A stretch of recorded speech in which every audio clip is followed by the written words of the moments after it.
আবার আবদার পূরণ করতে চলে এসেছি রান্নাঘরে, তার পছন্দের খাবার রান্না করতে। হ্যালো এভরিওয়ান, আসসালামু আলাইকুম। সবাই কেমন আছেন? আশা করি ভালো আছেন। আমরাও আলহামদুলিল্লাহ ভালো আছি।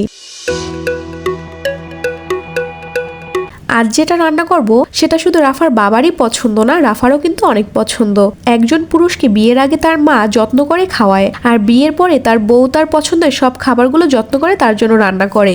বিজি লাইফটাকে ইজি করার জন্য জামাইয়ের জন্য কাচ্চি বিরিয়ানি রান্না করতে চলে এসেছি। আর এটা কিন্তু খুব অল্প সময়ে ঝটপট করে রান্না করা যায়, সময়ও বেশি লাগে না।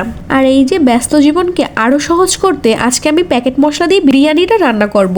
প্যাকেট মশলা দিলে কিন্তু টেস্টটা ভালোই আসে, আর যেহেতু প্যাকেট মশলা না দিলে অনেক মশলা বাটতে হবে, যেহেতু অত সময় নাই, তাই তো আমি আজকে প্যাকেট মশলাটা ইউজ করব। আর এই যে কিউট বিড়ালটা, এটা আমার বোনের বিড়াল। বিড়ালটাকে সে কিন্তু অনেক ভালোবাসে, সারাদিন তার কাছেই রেখে দেয়। এমনকি সে যখন শুয়ে থাকে তার কাছেই, তার বালিশের পাশে তাকে রেখে দেয়। আর বিড়ালটাও কিন্তু তাকে অনেক ভালোবাসে, তার কাছে কাছেই সবসময় থাকে। আর রাফা যখন বাড়িতে ছিল তখন রাফাও তো বিড়ালটার পাশাপাশি সবসময় থাকতো। আর মিস তোয়া কিন্তু বিড়ালটা লেজ ধরে টানাটানি শুরু করে দিত। তো এই যে রান্নার জন্য সবকিছু রেডি করে নিয়েছি, আর এই যে জাফরান ভিজিয়ে নিয়েছি দুধের মধ্যে, তাহলে কিন্তু জাফরানের কালারটা খুব সুন্দর আসে। আর এটা বিরিয়ানিতে দিলে বিরিয়ানির কালারটা অনেক সুন্দর হয়। আর এই যে কিছু কাঠবাদাম, পেস্তা বাদাম আর কিশমিশ নিয়ে নিয়েছি বেটে নেওয়ার জন্য। বাদাম একটু বেশিই দেব, বাদাম বেশি দিলে আমার ভালোই লাগে। আর এই যে দুধে ভেজানো জাফরানের মধ্যে অল্প কিছু আমি ঘি দিয়ে দিয়েছি, এটার কিন্তু কালারটা খুব সুন্দর হবে। আর আলু তো বিরিয়ানির মধ্যে মাস্ট দিতেই হবে, আলু না দিলে বিরিয়ানি আমার কাছে ভালোই লাগে না। এমনিতেই তো আমরা সবাই আলু পছন্দ করি, তাই একটু বেশি করেই নিয়েছি। আর এই তো আলুর মধ্যে একটু ফুড কালার নিয়ে নিয়েছি সুন্দর একটা কালার আসার জন্য। আর এই যে বাদামগুলো বেটে নেব, শুধু বাদামই না, সাথে একটা বড় এলাচ আর কিছু জয়ত্রী বেটে নিয়েছি। যেহেতু আমি প্যাকেট মশলা দিব তাই আর কিছু বেটে নিলাম না।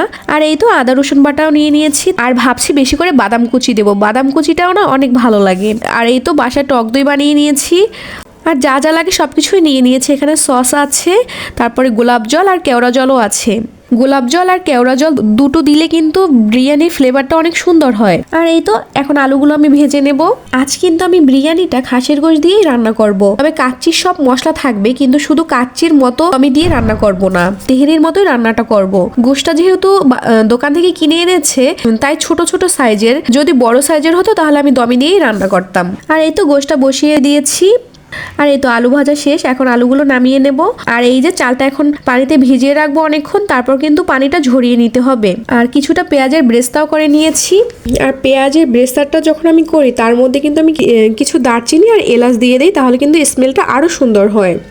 এই যে দেখুন গোশতটা হয়ে গিয়েছে। এই তো এখন চালটা রান্না করে নিব, তার জন্য বড় একটা হাঁড়ি নামিয়ে নিয়েছি। হাঁড়িটা কিন্তু বেশ বড়। আর এই তো পেঁয়াজটা যখন একটু বাদামি কালার হয়ে যাবে তখন আমি চালটা দিয়ে দেব। চালটা কিন্তু অনেকক্ষণ ভেজে নিতে হবে, যতক্ষণ না চালটা থেকে একটা স্মেল না বের হয়। আর এই তো পানি দিয়ে দিলাম চালের মধ্যে, আর কিছু আস্ত কাঁচামরিচ দিয়ে দেব। যেহেতু রাফা অনেক ছোট তাই আমি অন্য কোনো মরিচ দেইনি এর মধ্যে, এমনিতেই ঝাল হবে কারণ যেহেতু প্যাকেট মশলা দিয়েছি, তারপর আদা আছে, রসুন আছে, তাই আমি কোনো মরিচ দেইনি। আর কিছুক্ষণ পর এই তো ফুড কালারটা দিয়ে দিয়েছি, তারপর দুধে ভেজানো জাফরানটাও দিয়ে দিয়েছি। আর কিছুক্ষণ পর ঘি আর গোলাপ জল, কেওড়া জল, সবকিছুই দিয়ে দিয়েছি। এই তো রান্না আমার শেষ হয়ে গিয়েছে, নামিয়ে নিয়েছি। আচ্ছা, সবাই ভালো থাকবেন, আল্লাহ হাফেজ।